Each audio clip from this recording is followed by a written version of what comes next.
Daredevil Born Again showrunner compares the series to The Penguin. We're even more grounded, even less stylized, even more rooted in the here and now. I love Penguin. We're a little faster, meaner, cleaner in our storytelling. The Netflix Daredevil show released in April 2015 and went on for 3 seasons of mostly consistent quality. Season 1 is an extremely well-made piece of art that blends masterful character work and theme with a mostly solid plot, creating an experience like few other superhero shows can say they have. It took the generally pulpy and bombastic world of the Marvel Cinematic Universe and grounded it in the everyday world, showing us a version of this universe without gods and aliens and world-ending stakes. Season 2 is also pretty good, all things considered, even if it does falter in a few areas, but the stuff that works really works, and it delivers some of the best, most heart-wrenching and thought-provoking pieces of storytelling you will ever see. A noticeable step down from the first season, but still knocks it out of the park. Defenders exist, but Season 3 is really where this property shines. The showrunners looked back at their past installments, recognized what few mistakes they'd made, and locked the fuck in to deliver one of the most hard-hitting, thematically rich stories I've seen come out of a comic book franchise. Every single one of the characters has such an incredible arc, and that goes especially for our main character, Matt. He goes from a broken, beaten man who's lost all faith in the world and in God and in himself, who pushes away everyone who cares about him and thinks the only way to redeem himself is to tarnish the very thing that makes him good, to a man who finally understands his place in this world and reignites the faith that started him on this journey in the first place. Season 3 of Daredevil is not just one of the best pieces of comic book media I've ever watched, it's also just one of the best shows I've watched in general. It is nearly perfect in almost every way, and it's something to be celebrated. Unfortunately for the fans, Daredevil and the other Netflix Defenders shows got the boot after its 3rd season because Disney was opening up their own streaming service, and they wanted to shift to distributing shows on their platform, produced by their studios. This was sad, of course, because the show definitely had a few threads left open-ended that could have, and definitely would have, been expanded upon in a 4th or even 5th season, most namely the cliffhanger right at the end teasing the return of Bullseye. But it was also, I'd argue, not the end of the world. Yes, they could have continued beyond Season 3, but there wasn't really a need to. The Kingpin chapter of this story was finally closed, and Matt, Karen, and Foggy were all at a point, finally, where they could move forward together toward a bright new future. Season 3 was in a very unique position not granted to most shows, where they didn't get the longevity they wanted, but they were still able to close things out in a satisfying and conclusive way. But this is Disney we're talking about, and they don't like endings. In December 2021, we got the first official return of 2 of the most prominent Daredevil characters, with Matt showing up to represent Peter in Spider-Man No Way Home, and Kingpin making his grand debut in Hawkeye, looking rather fashionable if I do say so myself. Pretty soon after this, reports started coming in about a Daredevil revival series, and in July of 2022, we finally got the official announcement for an 18-episode sequel series called Daredevil Born Again, based on the name of an iconic comic storyline, which a lot of fans found particularly interesting since that comic was already adapted in Season 3.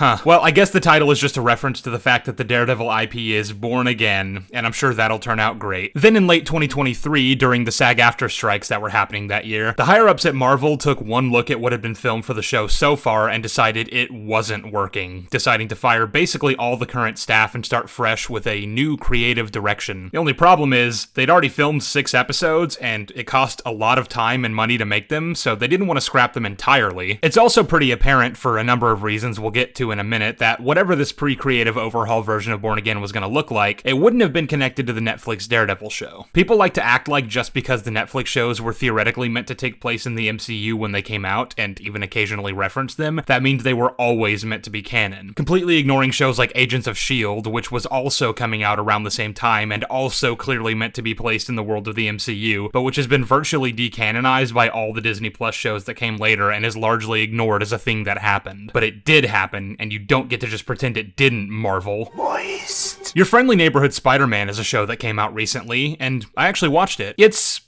a show, but it's one that I like to point to anytime people say the Netflix show was always considered canon just because it vaguely referenced the Battle of New York occasionally. That show is explicitly not set in the MCU, and yet it references things like the Avengers first banding together to stop an alien invasion. It even mentions things like the Sokovia Accords, the airport fight, even the fact that Captain America went on the run. The passage of the Sokovia Accords has created dissent in the Avengers ranks. And I understand that Your Friendly Neighborhood Spider-Man is much more definitively not MCU canon compared to Daredevil, but my point is just because a show references events that happen similarly to the MCU timeline, that doesn't by itself mean it's connected. And I have a plethora of examples that lead me to the conclusion that the original version of Born Again was being written with the idea in mind that it wasn't connected to the original show. Hawkeye and Echo are both shows that have a lot of inconsistencies with how certain things are depicted in the original series, from small things like Kingpin being strong enough to rip a car door off its hinges and survive being hit by a car and flung through a glass window, to the entirety of Maya's existence and her apparent status as Fisk's surrogate daughter since 2008. First of all, that doesn't even fit Fisk's timeline, since it's strongly implied by season 1 of Daredevil that he spent much of his adult life in Asia selling spices to gain his wealth, which is how he knows Chinese and Japanese well enough to communicate with Gao and understand Nobu, and that he didn't start making a power play in New York until pretty shortly before the show started in the mid-2010s, so he wouldn't have even been around in 2008 to run the criminal operation her dad worked for. But even putting that to one side, the very existence of Maya is just something that was never a thing in the Netflix show. He never references her or even vaguely hints at the idea of having someone in his life other than Vanessa who he cares about. I mean, part of why he was even drawn to Vanessa was because of how lonely he felt, how he spent so long in total isolation until he found a woman he could share his dreams with. But apparently this entire time he had a little girl who looked up to him like an uncle. He even picked her up from school and bought ice cream for her on a seemingly regular basis. And then of course there's all the discrepancies to do with the fact that Kingpin is out of jail somehow and seemingly owns the police again. But that's all stuff we're gonna get to when we actually start talking about the show proper. But I think the biggest giveaway that these versions of Daredevil and Kingpin weren't initially meant to be the same characters as before is in the scene where he shows Maya the hammer he used to kill his father, and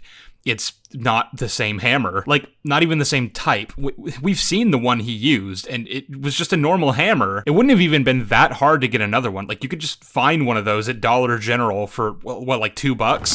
But I think this was an intentional move on the part of the people who made Echo. They chose to make it a different hammer to telegraph the fact that this is a different continuity. Yes, the backstory for Kingpin we were given in Daredevil Season 1 may have happened in a similar way, but they're not exactly the same. Because again, you can reference events that were shown elsewhere, but not actually mean to connect them canonically. I didn't want to start this review off by going on a whole tangent about two shows that are not, in fact, Daredevil Born Again, but I felt it was necessary to lay out the context here. It's clear to me that the original version of this show was being made under the assumption that the Netflix series wasn't canon, and the other relevant shows acquiesced accordingly. But when they did the overhaul, they changed their minds on that, and they even filmed an entire new first episode to serve as a bridge between this show and what came before, and we'll see how well they did that. But it also resulted in one of the most confusing and messy seasons of television I've ever had the displeasure of watching, as we're essentially looking at two entirely different TV shows stitched together with duct tape and a prayer. A fun example of what I mean is, there's a scene in episode 4 that was clearly shot before the overhaul, and people will swear it's not because apparently John Barenthal said he wasn't part of the show until after the rewrites, but I call baloney on that. Because if you actually go back far enough in the timeline of events, it was already announced that he'd be returning as the Punisher before the overhaul happened. And in this scene, Matt and Frank are talking about the corrupt Punisher-worshipping cops who killed White Tiger. Spoilers, by the way. It's also worth noting that in the original show, Foggy's death didn't happen the way it does here.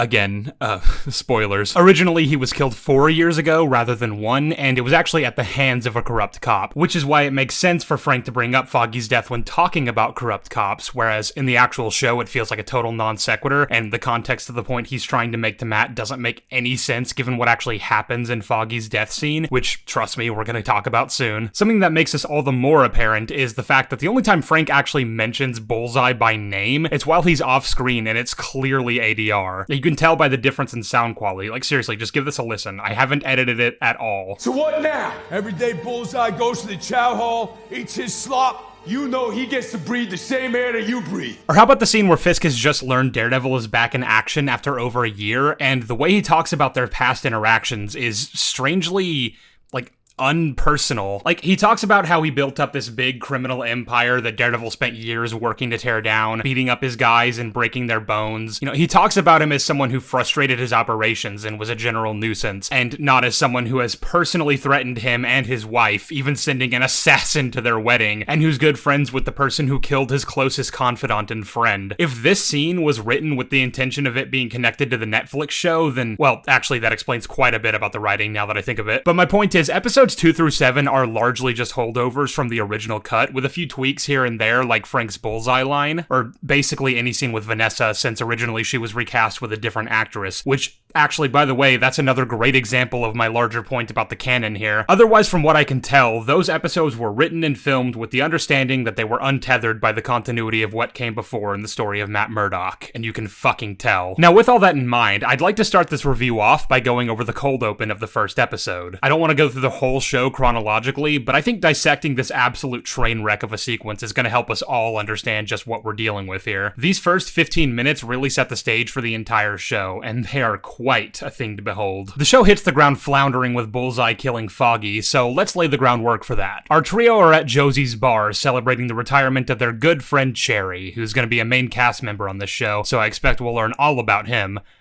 in Season 2, when Foggy gets a call from a panicked client of his named Benny. Benny is a guy who was involved in a case Foggy's working on associated with a place called Red Hook, a port that Fisk and Vanessa have an interest in, as we find out later. And due to threats Benny has been receiving as a result of that, Foggy decided to stash him to keep him safe. Now, where did he stash him? In his apartment, because apparently he doesn't have access to a safe house, despite apparently being friends with a cop who does, as we see later. I guess Foggy didn't feel the need to put Benny somewhere that was more secure, though, because evidently he didn't take the threats all that seriously for some reason. From what the show tells us, he doesn't seem to know Red Hook is associated with the Fisks, or that the case he's working is part of anything larger than a simple truck robbery. Foggy had no idea what he stumbled into. He just thought it was a truck robbery. So I guess he just wasn't all that worried about it. But not only did he not stash Benny somewhere safer, he also didn't tell Matt and Karen about the threats because, well... maybe I didn't want to give you an excuse. Interesting. We're about a decade into Matt's tenure as Daredevil, and I could have sworn part of Foggy's arc in the original show was coming to accept that while he cares about Matt and wants him to be safe, his vigilante activity is necessary and ultimately a good thing. But I guess we're regressing him back to viewing it as an addiction for Matt, one which he doesn't want to enable.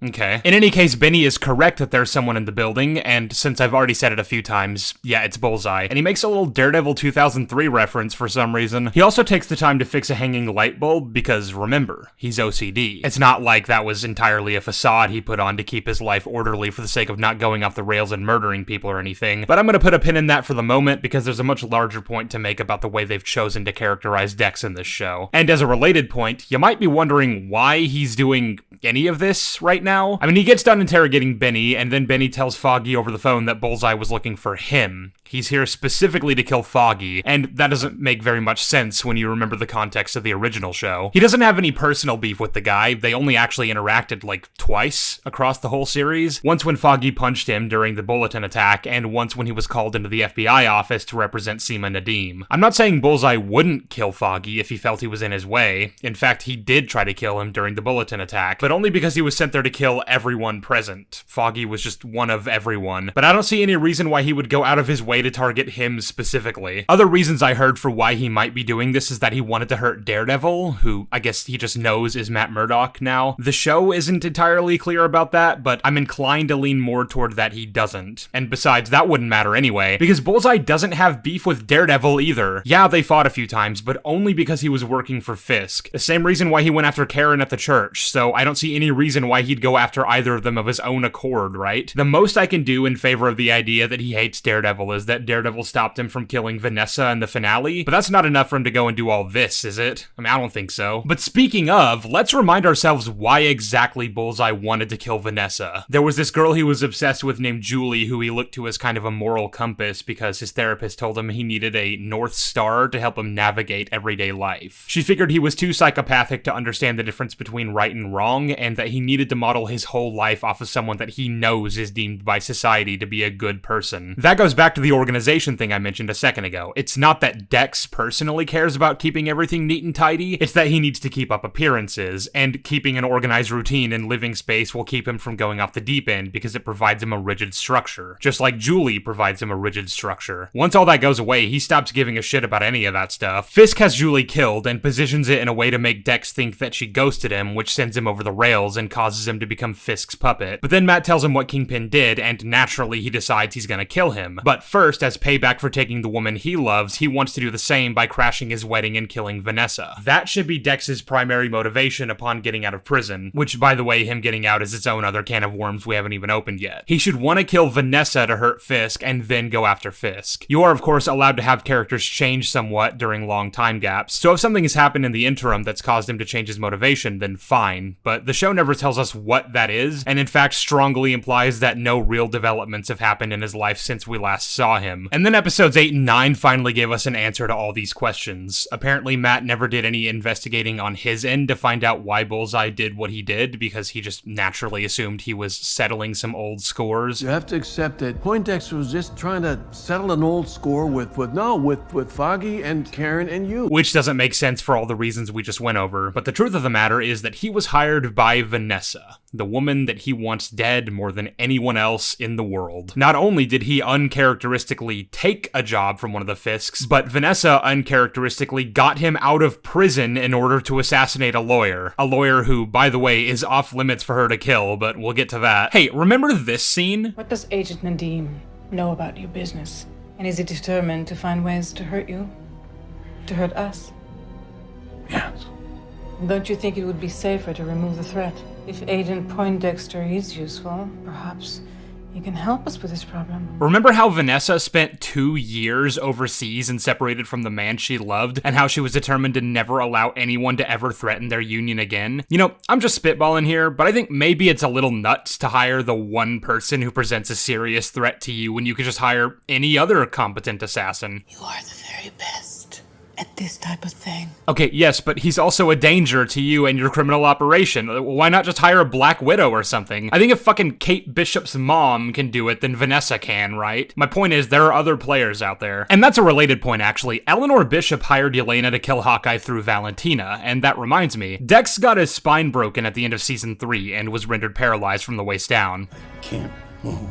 Then, as basically a post-credit scene teasing Season 4, they showed us that he was being given some sort of experimental spinal surgery and he'd be coming back. But that sort of thing costs a lot, and I don't imagine Dex ever had that kind of money. I always assumed whoever was paying for it was someone like Valentina, or like an Amanda Waller type who's willing to work with less than scrupulous individuals for the greater good. Regardless of who you go with, I imagine whoever got him that surgery recognized his skill and wanted to use him for something, but apparently not, because in this scene he's in some kind of loony bin. They fixed up his spine and then threw him away to spend the rest of his life as some drug-addled mental patient until Vanessa came along. I don't know, maybe they'll explain that in Season 2. Anyway, the reason Vanessa wants Foggy dead is that the case he's working on involving Benny was gonna indirectly expose some of her Red Hook operations, and she doesn't want that. She actually orders him to kill Foggy and Benny, which is interesting because of the way the scene actually plays out. Remember, he attacked Benny at Foggy's apartment and interrogated him for Foggy's location, and then he left Benny alive and teleported all the way to the building across the street from Josie's to gun him down. He somehow did all this without running into Matt, by the way, who was on his way to Foggy's apartment from the same location. But I guess that actually makes sense, since apparently Matt took the time to switch into his Daredevil costume before going to rescue Benny. Remember in the original show how Matt would often go into situations without his suit when it called for it because lives were in danger and there just wasn't time to go home and get it? Hell, even Defenders got that right. But yeah, he leaves Benny, one of the only 2 targets that he was actually hired to kill, alive, and then after killing Foggy, he teleports down to the street for some reason to kill a bunch of random strangers that are in no way involved in any of this. It also seems like he intends to kill Karen, but I'm still not entirely sure why he couldn't have just done that from the rooftop like with Foggy. And again, I have to question why, since he doesn't have any beef with her. He only tried to kill her in Season 3 because he was working for Fisk. I'm not saying he'd want her alive, but if anything, you'd actually expect him to be quite pleased with Karen, since the reason Fisk wants her dead so badly is that she killed someone he genuinely cares about a lot. The only explanation I can come up with for this is that he figured making it look like a random mass shooting will make it look less likely that Foggy was a specific target, but honestly it just reads more like the writers wanted Bullseye and Daredevil to fight in Josie's bar, and this was the only way they could think to make that happen. I mean, I don't know why they couldn't have just had the fight take place on the rooftop where he was positioned to snipe Foggy, since Matt wasn't even that far away when he turned back toward Josie's, but whatever. It's just funny to me that he was hired to kill 2 people, forgot to kill one of them, and then went and murdered like 10 other unrelated victims. The very best at this type of thing, isn't that what you said said Vanessa. Also, if Benny was still alive, why wouldn't Matt have taken up his case in respect to his dead friend? Or if he was too grief-stricken to do so himself, why wouldn't he then pass it along to another lawyer he trusts to make sure that the last thing Foggy was trying to do in life got put to bed? Benny still being alive presents all sorts of plot problems because he's a serious loose end to all this that would have given Matt all the information he needed to realize something sketchy was going on. But the show acts like he just stopped being an entity and that his case just stopped existing? Like he wouldn't have been assigned another lawyer to represent him by the court? It also doesn't really make sense that the files in question that Foggy was going to submit were just left sitting in a storage unit somewhere collecting dust, when the whole point behind this assassination is that Vanessa wants those documents to never see the light of day. Why would she not have sent someone to break in and destroy those files? Anyway, Daredevil and Bullseye fight, and it doesn't look very good. I'm not going to spend too much time on this because it's really a thing that persists throughout the whole show and I don't want to be redundant, but Daredevil Born Again is so terribly shot. Everything from the fighting choreography, the directing, the cinematography, and lighting just doesn't look good. This fight here has such a stale and unmoving camera dynamic, and it seems like they're trying to recreate the aesthetic of some of the one-shot fights the original show was notoriously good at, but it just doesn't have the sauce. It's hard to tell what's going on, and that's to a point where some of the fights are so choppily edited that there's like 2 cuts per second. It's awful, and I genuinely don't know how anyone can defend this if they're a fan of the Netflix series, which had easily some of the best fight scenes in any comic book media, and was always something to visually marvel at. The fight takes the pair up to the roof, where Matt handily beats Dex into exhaustion, and Dex makes his way over to the ledge for some reason. Matt is then overtaken with grief, and in his anguish, he does this. He kills Bullseye. Or, sorry, wait a minute, no, actually, he doesn't kill Bullseye. That's some massive plot armor. Oh, but he had an enhanced spine. Yeah, and I'm sure that did him a lot of good when he landed on his front side after a 4-story drop. Besides, I know the last show referenced that his spine is apparently reinforced by something called cognium steel. Cognium steel reinforcing framework can't replace pulverized vertebrae. But whether or not that's yet another super enhanced metal to add to the mess of a canon that is this universe, neither that show nor this one ever established what it is or whether or not it gives him any kind of enhancements. And you guys know I don't accept third-party material like the comics. So obviously this plot armor is stacked on top of a contrivance because him surviving is going to facilitate many things down the line. But the much larger issue with this moment is, of course, the breaking of the no-kill rule. This is going to be a doozy. I've heard people defend this the same way they defend all sorts of bad writing. You know, he was overcome with grief, his best friend had just died, people do irrational things when they're emotional. And every time this kind of thing happens, I have to remind people that being overwhelmed by big emotions and behaving in less than rational ways does not equate to doing things that are fundamentally against someone's nature. And I would argue killing someone is exactly that for Matt. The way Matt's no-kill rule works on a practical level doesn't mean that killing is completely and totally out of the question, just so we're clear. He did intentionally kill Nobu during their first fight in season 1 when he realized there was no other choice in the matter, but that was out of self-defense. He was being absolutely shredded and he was overmatched. There was no way he was getting out of there alive, and he did what he had to do. But that doesn't break the rule, because the rule itself is founded on his Catholic belief in the sanctity of all life, and that includes his own. As Father Lantom put it brilliantly, in each of us there is a world webbing out, reaching others. We rush to say one life gone, but each of us is a world. And today, a world has been lost. With every life lost, that snuffs out an entire world of connections to other people, and it prevents them from the chance of ever finding redemption for their sins. But Matt understands the value in what he does, and that if he dies, there's nothing he can do to stop people like Fisk, like Nobu, from snuffing out those other worlds. The Nobu example in season 1, and a later example in season 3 where Matt helps Nadim aim for targets during an ambush that they're caught in the middle of, and even then, he has him aim for non-lethal areas to minimize the casualties as much as possible, are the only times Matt ever makes the conscious choice to take a life. Any other time someone dies on his watch, it's either because he failed to save them and or prevent them from being killed by his allies. Or in some cases, it's just plain bad writing where they try to kind of hand wave it like he didn't just do that and it doesn't really matter. Look, see? He's fine. He got back up. Matt knew he would do that. When this episode came out, a lot of people pointed to this line during a season 2 exchange between Matt and Frank. You know you're one bad that day away from being me. They said this moment where he tried to kill Bullseye was the payoff to that setup, proving to me that some people watch shows without really understanding the deeper subtext behind the way characters are developed. Matt's entire arc in season 3 fundamentally proved that Frank was wrong here. Matt simply doesn't have it in him to murder someone in cold blood, no matter what their sin or his emotional state. That even when he's at his absolute lowest point, that's just not a line he can cross, whether he wants to or not. I mean, you have to remember, in this absolutely amazing moment at the end of season 3, Matt didn't know yet that Agent Nadeem had facilitated a way to bring Fisk down through legal channels. We're gonna get back to that later, by the way. But Matt didn't know about it. He thought that Fisk was basically all-powerful, that nothing he could do would ever keep him down for longer than a couple years in prison, and that even then he'd find some way to position himself in a place of power. Despite all his principles, despite how much he valued human life and the prospect of redemption, Matt believed the only way Fisk could be defeated was to kill him, and if that destroyed his soul in the process, he was willing to pay that price. And even then, in the decisive moment, with his hand on Fisk's head and no one there to stop him, he just can't do it.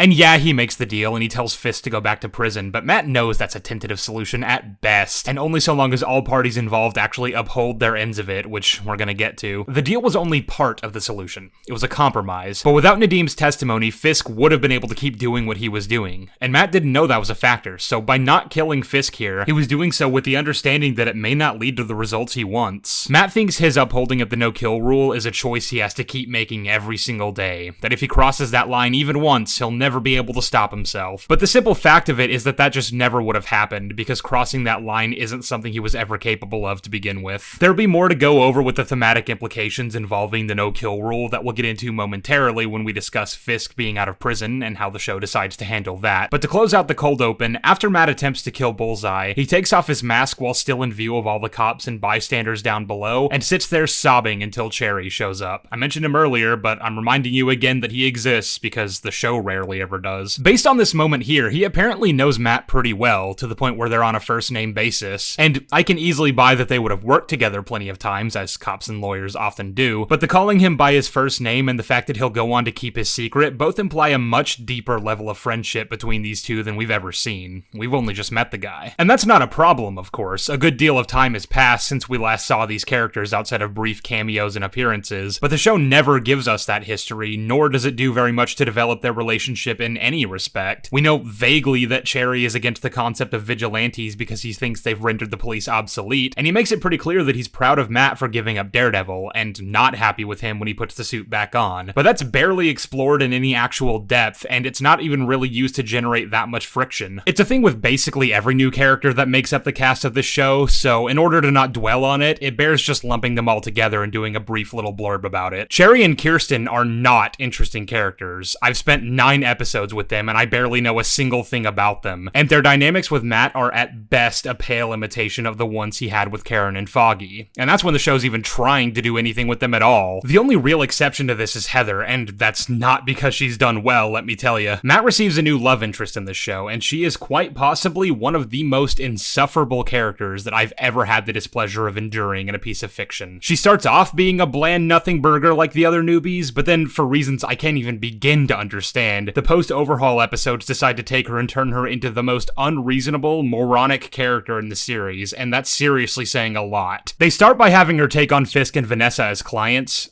She's a therapist, by the way, and Fisk got cucked, and now they need couples counseling. No, I'm not kidding. And I mean, you'd think that would present a conflict of interest for her, seeing as she should know her boyfriend has a pretty venomous history with the guy, and has even expressed as much to her as of their second date together. If you don't mind me asking, you seem pretty involved with him. Is there a history there? Paths crossed a few times over the years. He's selling New York as savior. Underneath, he's a monster. I don't really know how she wouldn't have already known about that, since Fisk getting arrested at the end of season 1 was obviously a very public thing, and Matt was one of the key players in bringing him down, but there's gonna be so many questions about what the public apparently does and doesn't know about Fisk that we're gonna get to, so for now, I guess she just doesn't, and I guess in the 5 months they spent together across the show, she never thinks to ask for even a brief overview of why he hates Fisk so much, so alright then. But then when Matt finds out about her seeing the Fisks, he naturally gets upset about it, and she acts like he's being a paranoid lunatic for thinking that the known mobster is using her to get to him. The man that she even recognized was potentially dangerous during one of her many sessions with them, or the man she's been with for half a year, who she presumably has grown quite close to. Who do you think she's gonna side with? But she decides Fisk is good for the city because he's hammering down hard on vigilantes, and as of the previous episode, she no longer likes vigilantes for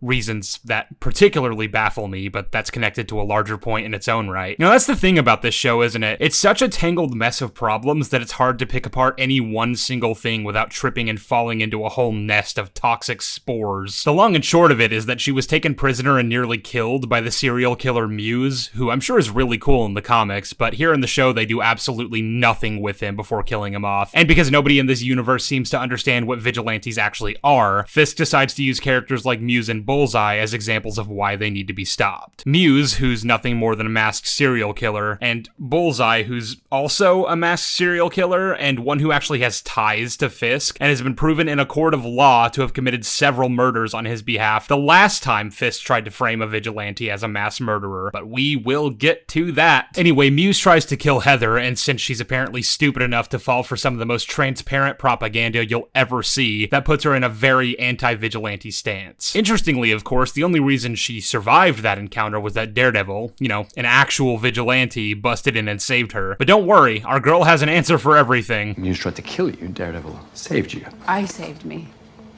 They were both out there for themselves. Oh, boy, that is quite an interesting theory you got there, but I'm not entirely sure how you came to that conclusion about Daredevil's motives for saving you. And also, what do you mean, you saved you? You may have been the one to put the bullets in Muse, but that absolutely would not have been able to happen had Daredevil not shown up. Heather is an incredibly stupid character, and thanks to her bootlicking the most obvious corrupt politician in history, it causes a pretty big strain on her relationship with Matt. And all that culminates at the end of the season when she decides to go ahead and work for him in the mayor's office, despite the fact that Fisk just sent an armed contingent of cops to her and Matt's apartment to execute him right after he was just going on about how Fisk is out to get him. Seriously, fuck this woman. She's a terrible person, and she will not survive the revolution. It would be one thing if all these flaws were meant to be an indictment of her, but the show seems to be framing it as though she's in the right. Like, sure, she's technically wrong in her judgment of Fisk, but only because she doesn't have the same information as Matt does, and from her perspective, she's being as reasonable as she can be. And I think that's shit. I think that's shit with a side of clown porn. It's disgusting. But of course, this subject provides me the perfect segue to discuss what I know you're all here for, so let's talk about Wilson Fisk. Specifically, how the fuck he's out of prison and being allowed to not only run for mayor, but actually somehow win the election. What the fuck does the public know about his criminal activities, and why the fuck does it seem like the answer to that question is Jack with a side of squat? All that and more in today's depressed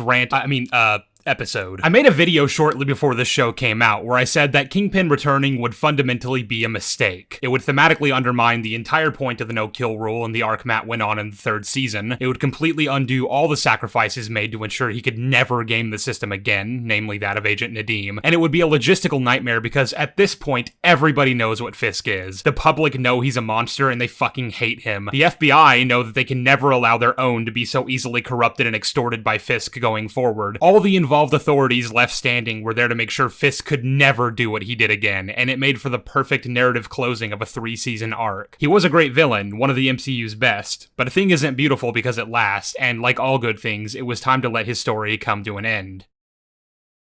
Like that's ever gonna happen. Now, like we established at the beginning of all this, Hawkeye and Echo both clearly wrote this to be a brand new version of the Daredevil characters in a different continuity. So on that basis, I don't even necessarily blame them for bringing him back. He's pretty fucking iconic, and, you know, why not give Vincent D'Onofrio a little more time in the limelight? Sure, it's repetitive and derivative. Sure, it's not the most creative avenue to take this bold new direction of Daredevil, but it's not exactly like I expect Disney to take risks. If this was all a completely different continuity that didn't connect to what came before, then not only would it make perfect sense that Fisk was out of prison, the entire show would be at worst bland and inoffensive. It would still be pretty bad if the pre-overhaul episodes are anything to go by, but you can bet your ass I wouldn't be making this video right now, because there'd be no need to. But unfortunately, as we all know, that's not what they did. They wanted to connect this to a property that we all know and love to get more butts in seats, and this was the result. They make a game of it, And we play. So with that said, let's go ahead and get a quick reminder of what Nadeem accomplished in his final moments of life that managed to put Fisk behind bars, and this time seemingly for good. Basically, he was willing to testify to the court all the things Fisk had been forcing him to do, even if it meant serving time in prison. But unfortunately, Fisk got to the jury and fudged the whole trial, meaning it was all for nothing. This only reinforced Matt's belief that trying to take him down the legal way would never work because he was just too powerful. They'd tried with Jasper Evans and it got him killed, as well as so many other people at the New York Bulletin, and they tried again here, only for justice to be miscarried once more. Obviously, this left Nadeem feeling pretty hopeless, but he had one last trump card up his sleeve. He returned to his home, knowing that Fisk would see he was there and send someone to take him out, and he recorded a video, laying out all the things he knew Fisk had done. He told the world about how he manipulated the system and got several FBI agents under his thumb. He talked about how he sent Ben Poindexter to frame Daredevil and murder dozens of people, crimes which Nadeem aided and abetted. He rattled off Fisk's entire laundry list of crimes, and he did so under what's called a dying declaration, which Foggy helpfully explains to us means that his entire testimony is fully admissible in a court of law and would be the necessary component in stopping Kingpin. A dying declaration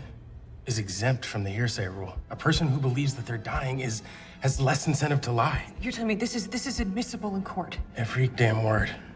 It's the silver bullet to take down Fisk. This is why his defeat at the end of the show is so definitive, why he can't simply game the system again, and why nobody would let him, given what he managed to get away with the first time. And it came at the cost of an absolute fucking legend who made a lot of mistakes and atoned for them in the end. It's a great character arc. Now, a lot of people were saying that there was a perfectly valid explanation for how Fisk might have gotten out of prison, even despite all this, in a way that doesn't necessarily undermine the logistical side of things here. And that was, of course, the blip. The reasoning there being that in the wake of this borderline apocalyptic event, wealthy people like Fisk would be called upon to help keep society upright, and that maybe a lighter prison sentence could have been what incentivized him to pitch into the cause. Which would then also explain why so many of New York's population suddenly seemed to love him when that was absolutely not the case by the end of season 3. I never really bought into this whole defense for a number of reasons, mainly because that's just not how that would work. Most of his assets would have been seized when he was arrested, just like what happened the first time around. You need to understand that a good number of your assets were seized by the government, Mr. Fisk. Your remaining capital is limited. So, assuming Fisk had any actual wealth remaining by that point, I strongly doubt it would have been enough to make a meaningful difference in putting the world right after half the population turned to dust. But also, even if he did have that kind of power still, I just don't buy that the powers that be would ever give him the leeway to game the system knowing what he could do with that kind of authority, even if they were desperate for all the help they could get. Like, there are people out there like Tony Stark or Danny Rand who would have far greater wealth than Fisk that would presumably have been doing all they could in this situation. I'm sorry, but Kingpin is small fry compared to people like that, and this just isn't worth the risk. But what's funny is that the blip is never even leveraged as an excuse by the show. For most of the season, they actually just don't even address it. At best, they vaguely hint at the idea that he was considered wrongfully imprisoned. Courts fail, juries get it wrong. I should know. But largely they just seem to ignore it, which obviously irked me a great deal for reasons that should be quite apparent, but I figured it was just indicative of the fact that the writers understood there was no explaining it, and decided it'd be better to just say nothing than come up with a bullshit excuse, and I'd kind of made my peace with that. But then the finale came out, and this was literally the first line in the episode. The whole FBI corruption scandal agent Nadeem all that. It's why my husband was acquitted. What? Motherfucker! I swear to God, this is one of the worst shows I've ever seen in my life. I know people think I'm exaggerating when I say shit like that, because how does it seem like it just keeps getting worse? But I promise you, I've thought about this extensively, and it is just that bad. Not only is it just really fucking insulting to the legacy of this character, who went on a redemption arc that culminated in him dying to bring Fisk down, to then say actually what he did is what helped get Fisk out of prison, but that also just doesn't make any sense. The show does not bother expanding on this any further. They just have Vanessa say it and then hand wave it away. And that's something we're going to be getting a lot of when it comes to Fisk in this show. They couldn't come up with an explanation because nothing they could say would make sense, and so rather than just not addressing it, they decided to pay lip service to it so that fans like me who actually give a shit will hopefully shut the fuck up. And in the process, they've broken everything. Because the show refuses to even try to make this make sense, we're now meant to believe that in the wake of Agent Nadeem outing Fisk for his many, many crimes, that all resulted in Fisk getting set free and absolved of all of them? Huh? Because of, quote, the FBI scandal? What, you mean the one he caused? I am so confused about how the show is even trying to pretend these dots connect in this way. Also, if Fisk is legally absolved from all those crimes, then I'm not really sure why Bullseye is still in prison. I mean, yeah, he committed a bunch of murders, but that was on behalf of Fisk, and apparently he's a small bean who didn't do anything wrong. Yeah, what's a little murder, right? Apparently that's not something you should spend life in prison for, right, guys? Either way, since the show didn't end up going with the blip as an excuse, I really don't understand why the public have any reason not to despise him. Like, even if we are accepting that he's free from prison, his legal standing and his social standing are going to be entirely different things. There is still a court of public opinion. The public hated him by the end of the last show, and, you know, that tracks given that he was proven to be a mass murderer and all. But this time around, he's apparently popular enough to win a recall mayoral campaign after throwing his hat in the ring mere days before the results would be broadcast. Not only is he a write-in candidate, which is something Daredevil Season 3 actually takes the time to acknowledge, means you basically have no chance, and the only reason Foggy did that was to attract attention to the Fisk scandal, not actually to win. But one that came in at the 11th hour and, one would think, does not have the support of the people. I say one would think because, Thank you. The show honestly can't seem to decide whether or not the people like Fisk. A lot of the sentiments we're shown from the general public are mixed, and I guess that kind of makes sense since he apparently only won thanks to a 53% vote. 53% of New Yorkers Wilson Fisk has been elected the 112th mayor of New York City. But it's just insane in its own right that he ever managed to get that much support, considering everything, especially when you find out what the main talking point of his campaign was, which I already mentioned earlier, so I might as well just say it's an anti-vigilante campaign. We don't need a gun-toting vigilante who wears a skull on his chest, or a man who dresses in a spider outfit. Oh hey, a Spider-Man reference. I wonder where he is for literally all the shit that went down in this show. And it's weird, because Matt stops being Daredevil for over a year after he tried to kill Bullseye, and in that time, there's apparently a deficit of vigilante activity. White Tiger is seemingly the only one pulling his weight around here. Oops. I'm not sure where the Defenders are, or, like I said, Spider-Man. It doesn't seem like Punisher is doing shit for some reason. Be a service, huh? Are you a service, Red? And don't even get me started on the Avengers, if such a thing even still exists at this point. Hawkeye is around and has actual video evidence of Fisk doing criminal activity, so I'm not sure what he's doing to bring him down on his end. But then I guess it wouldn't matter even if he did show that video to someone, because Fisk is a special boy who the law doesn't apply to, apparently. But the point is, there's a huge vacancy right now when it comes to vigilantes, and based on what we're told in the BB Report segment, the citizens of New York are crying out for their return. Crime is just so out of line over there. You can't even go out with your family?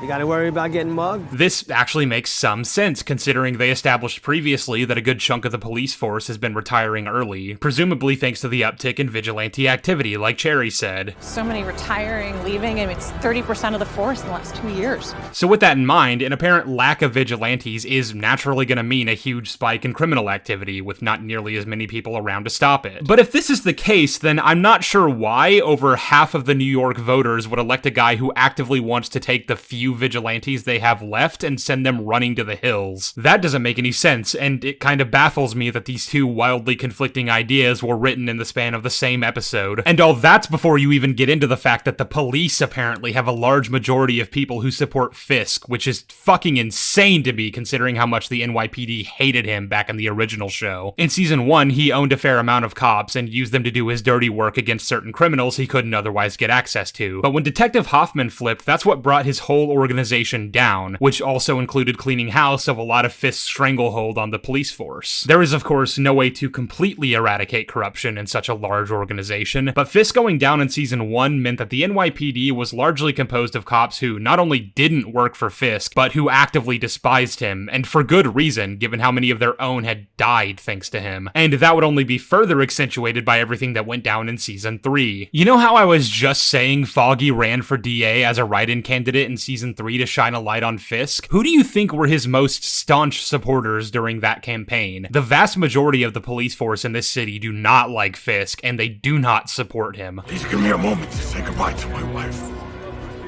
Did you get one to Raina Dean? Please. And I understand that with 30% of the force having retired, there's going to be a lot of new cops coming in who maybe just don't understand the history as well because they didn't live it. In fact, that's unfortunately consistent with Echo, where he basically owns the police again, as stupid as that is. But first of all, given the fact that Fisk apparently didn't spend too much time locked away after the events of season 3 and has been the active kingpin for basically this entire time, any of the newer cops are still going to be very familiar with his activities, which means you can't use the excuse that the younger generation just doesn't understand. If 30% of the force retired, then I would imagine a fraction of that is what came in as new blood, and an even smaller fraction of that would actually fall for the corruption. Because, believe it or not, most people tend to be good and want to do the right thing. That's a theme the original show constantly hammered home. This show acts like 50% of the force is behind Fisk. Half the cops hate Fisk's guts, the other half dive off the Chrysler building for him. And I'm sorry, those numbers just don't add up. Especially when we factor in the fact that the police commissioner fucking hates Fisk, and he's gonna have a lot of influence over the opinions of the average cop. Mayor Vance was the mayor of New York in 1874. He served for 1 month. It is my personal mission to make sure that your term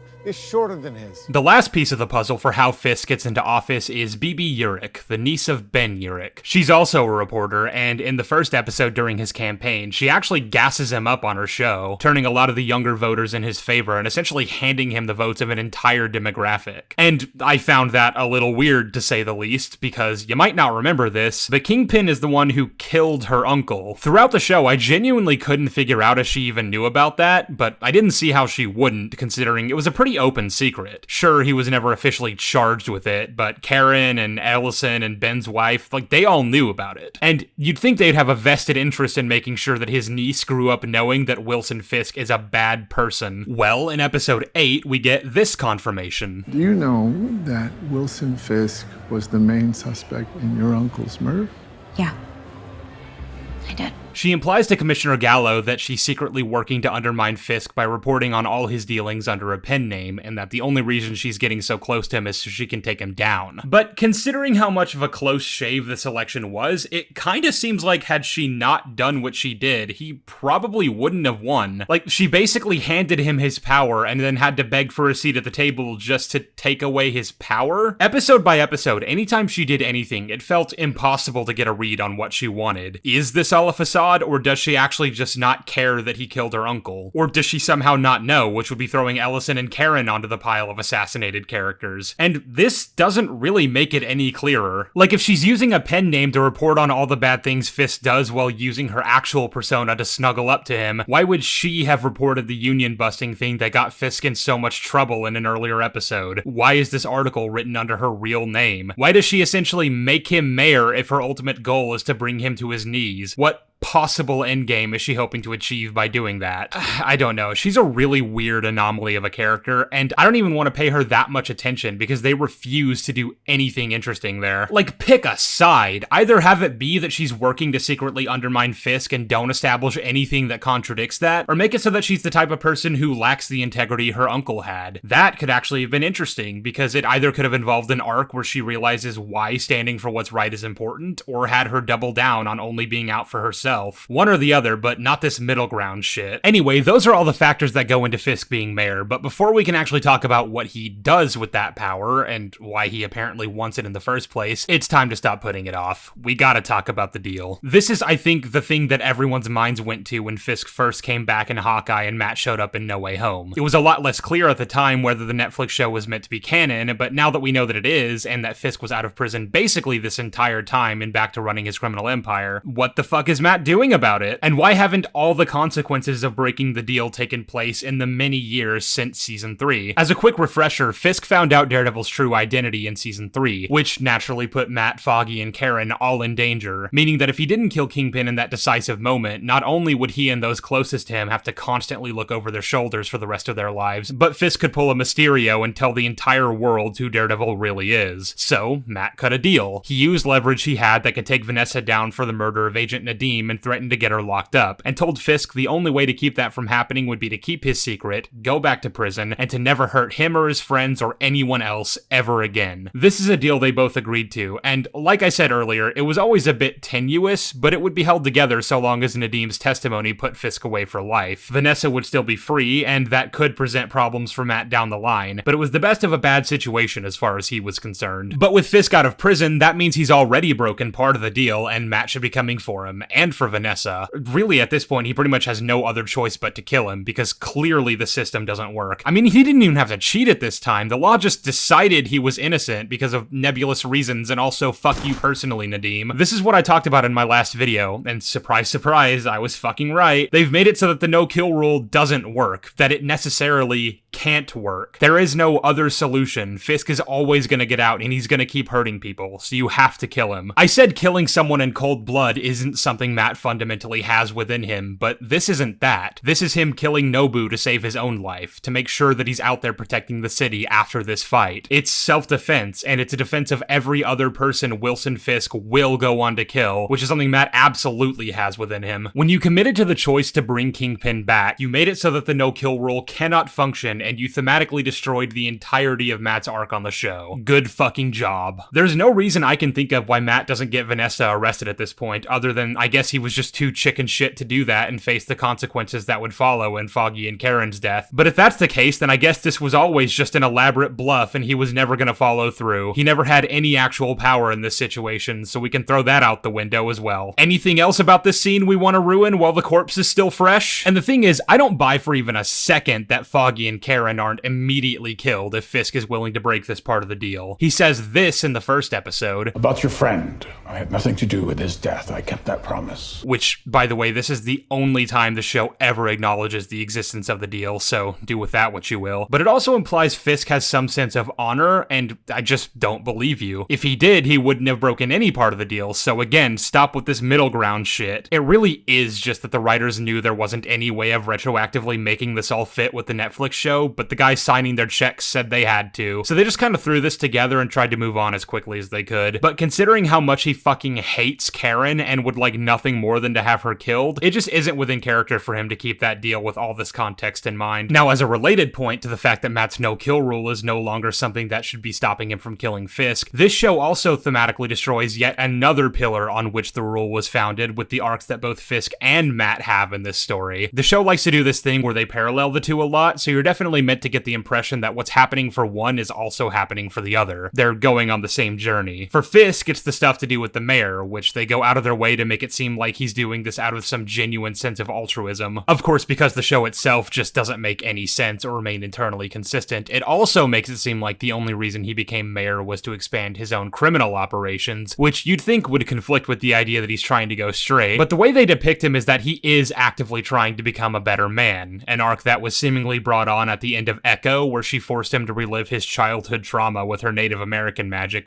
Don't even ask. But try as he might, Fisk just can't break old habits. He continues blackmailing people into doing what he wants. He has people killed for his own political advantage. He literally has a guy locked in a cage that he occasionally just comes down and beats on. The message here seems to be that despite their best efforts, one can never truly change who they are fundamentally. This is then paralleled with Matt's journey in becoming Daredevil again. He gave up the mask when he tried to kill Bullseye because he felt that he'd crossed a line and there was no coming back for him. He was afraid of what he might do if he ever donned the suit again. And he was very serious about this, even ignoring cries for help from people in moments where lives were in danger, which I'd argue is wildly out of character, but what else is new? He then finally does go back out as Daredevil when he finds out a young girl is in danger and needs his help, giving us our first fight with the extremely well-developed villain Muse. During this sequence, we cut back and forth between the fight and one Fisk is having with the aforementioned guy he keeps locked in his basement, and the message is clear. They both tried to deny what they are, but a leopard can't change its spots, and a man can't change his nature. I don't think you understand. Being the White Tiger is more than just putting on a suit. It's who I am.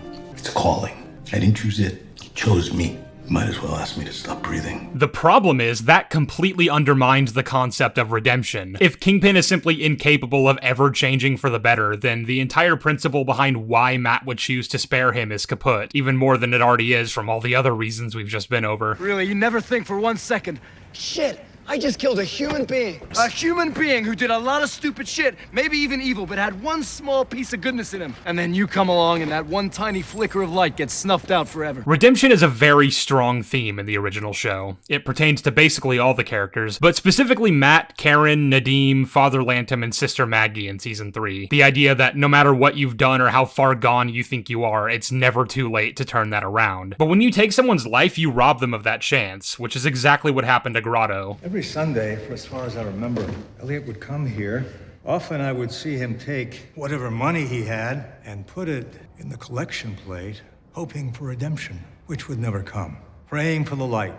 But Elliot died still in the dark. The big idea here is that redemption is possible for literally anyone, even someone as cruel and monstrous as Kingpin, and that's why it's meaningful that Matt didn't kill him. Born Again taking the hard stance that redemption just isn't possible, that changing who you are on a fundamental level can never really happen, completely spits in the face of that entire through line. We have two shows that are thematically incongruent with each other and in a way that deals significant damage to the arcs of several main characters, and this is one of the biggest reasons why I firmly believe that the people behind the making of the show simply don't understand what made the original so great. But now we can talk about Fisk as mayor. So, there's a scene in the second episode where he's stuck in traffic, and he finds out it's because there's a giant hole in the middle of the bridge they're on. So he gets out, goes over to the foreman, and does this. I want you to stop what you're doing and fill that hole. You have the equipment and the manpower. We're waiting on the permit approval. Consider it approved. This is kind of a meme among my friend group now because, you know, that's just obviously not how that works. The mayor doesn't just have the authority to approve that shit without the proper documentation being submitted. You know, there's all sorts of logistical reasons why the construction workers may not be able to fill the hole. The structural integrity of the bridge might be compromised, so they're gonna have to call in some experts to analyze it. These things take time, is my point. Fisk can't just walk up and demand something be done like that, and yet the show itself frames it like he's getting shit done. Hell yeah. I assume that is what you meant by optics. Yes, Mayor Fisk, it was indeed. There are some scenes where people in his cabinet tell him he can't just make unilateral decisions like that without going through all the red tape. Scenes which, while appreciated, also annoy me somewhat, because look at the dumb face he's making while she's explaining all this to him. He's having no thoughts right now. Land surveys, building permits, zoning laws, environmental impact, traffic issues.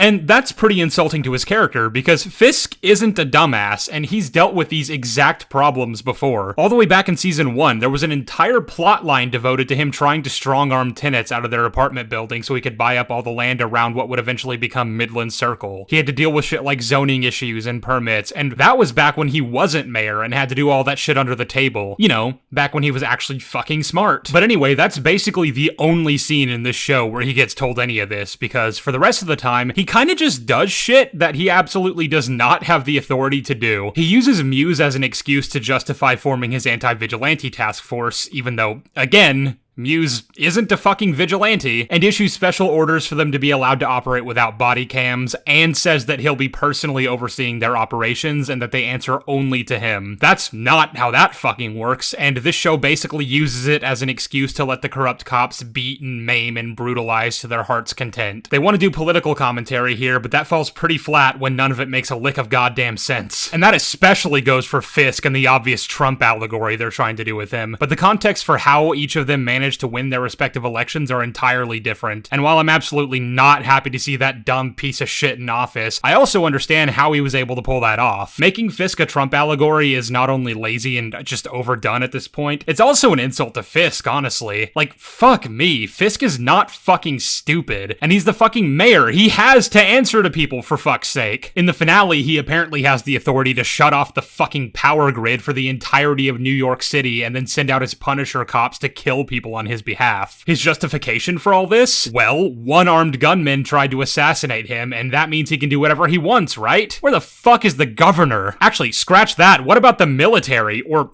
any of the myriad of superheroes who live in New York? I don't know if you guys know this, but New York City is a really big, important city, and if the fucking mayor tried to pull this shit, he'd be in handcuffs before dawn. They basically make him God Emperor of the universe, and people are gonna eat it up because, hey, it's realistic, because Donald Trump or something. And all this just so he can build a complex on a private port and avoid being federally taxed for all his illegal operations? That's not even how free ports work, but why am I even questioning the logistics of that when, like we just went over, Fisk Fisk is king of the world and can literally get away with whatever he wants. He can subvert a life in prison because of an FBI scandal he caused. He can get himself elected mayor through means of absolute bullshit. And once he is mayor, he can just decide to do things, and there are no checks and balances in place to keep him from taking over the fucking world. So sure, I guess we can just pretend that his villainous plans make any sense, but I have one question. Did you guys even like Fisk in the original show? Like, the people who defend the shit, do you guys prefer a villain who just gets whatever he wants for no reason, rather than one who meticulously manipulated events in his favor by using intellect and cunning? Is this what you guys want from Daredevil? I am seriously asking. Listen guys, I know it seems like I say this in a lot of my videos, but there really is a lot more I could say about this show. There are entire plot lines that I've barely even touched on, if at all. Entire one-off episodes that I've neglected to mention because they're honestly such nothing burgers. And none of them are good, and a lot of them involve the characters making really stupid decisions and acting out of character. Like, Matt exposing White Tiger's identity to the public was treated as this hard-hitting, dramatic moment, and all the fans ate that shit up and acted like it was one of the coolest things ever, and it literally doesn't make any sense. It's not something that's within character for Matt to do, words that are starting to feel like my fucking catchphrase, and it literally undermines his case in every single way. Not to mention that it should have gotten him disbarred. There's the Punisher cops I was talking about earlier who worship Frank Castle and are going around killing people in his name using his logo, and Frank apparently knows about all this and just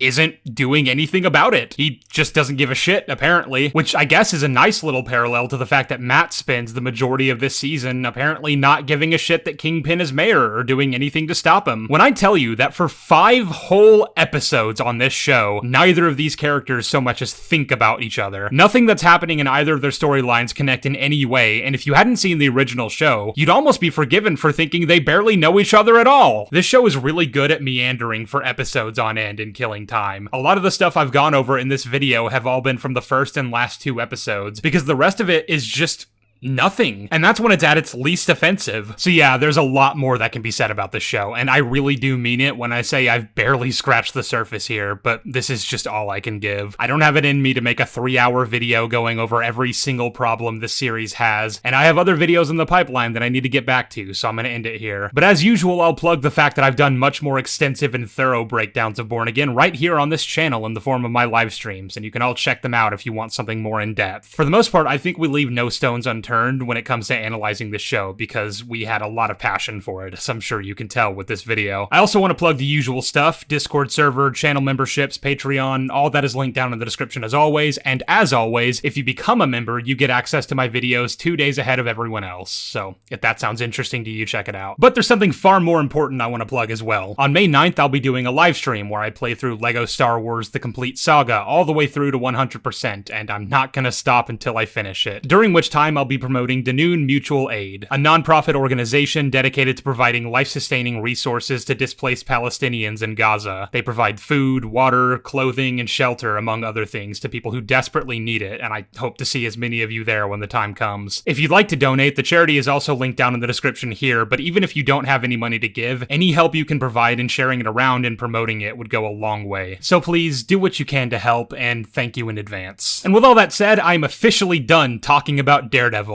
at least for the time being. And to be honest, guys, I'm not exactly chomping at the bit to keep watching this show unless this video does extremely well, so don't be expecting a season 2 video if y'all let this shit underperform. I'm holding you hostage here, okay? Thank you guys for watching. Remember to always chew with your mouth open, and if you see a strange figure standing in your doorway tonight, I can give you a 64% guarantee that it's just Gerald. He's just goofy like that. And if it's not Gerald, best not think about it. Goodbye!